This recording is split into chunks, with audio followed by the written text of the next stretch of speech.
வணக்கம். செய்திகள் வாசிப்பது ஏழுமலை.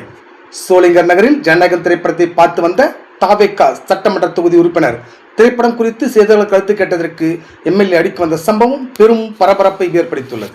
ராணிப்பேட்டை மாவட்டம் சோளிங்கர் நகரில் தமிழக முதல்வர் ஜோசப் விஜய் நடித்த ஜனநாயகம் திரைப்படத்தை சோளிங்கர் தொகுதி சட்டமன்ற உறுப்பினர் கபில் ரசிகர்கள் மற்றும் பொதுமக்களுடன் திரையரங்கு முன்பு கேக் வெட்டி கொண்டாடினர். பின்னர் பொதுமக்களுடன் அமர்ந்து திரைப்படத்தை பார்த்து ரசித்தார். தமிழக முதல்வர் ஜோசப் விஜயின் கடைசி படமான ஜனநாயகன் கடந்த ஜனவரி மாதம் வெளியாகி இருக்க வேண்டியது. ஜனவரி 9 ரிலீஸ் செய்யப்படும் என்று படக்குழுவினர் அறிவித்திருந்த நிலையில் சென்சார் போர்டு சான்றிதழ் வழங்காதால் படம் வெளியாக தள்ளி போனது. பல தடைகளை தாண்டி தமிழகம் மட்டுமின்றி வெளிமாநிலம் வெளிநாடுகளிலும் ஜனநாயக திரைப்படம் வெளியானது. சோழி நகரில் உள்ள திரையரங்கில் ஜனநாயக திரைப்படம் திரையிடப்பட்டது. முதல் காட்சியை சோளிங்கர் சட்டமன்ற உறுப்பினர், தமிழக வெற்றிக் கழக நிர்வாகிகள், ரசிகர்கள் பொதுமக்களுடன் தேட்டரில் அமர்ந்து முதல்வரின் படத்தை ரசித்து பார்த்தனர். திரைப்படம் முடிந்து திரையரங்கு வெளியே வந்த சோளிங்கர் சட்டமன்ற உறுப்பினர் கபில் அவர்களிடம் படம் எப்படி உள்ளது என்று செய்தியாளர்கள் கேள்வி எழுப்பினர்.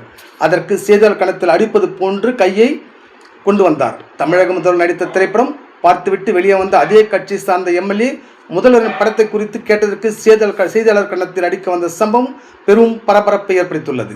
செய்திகளுக்காக டான் மேத்தா. சார் படம் பார்த்தீங்க, படம் எப்படி இருந்தது? சார் படம் பார்த்தீங்க, படம் எப்படி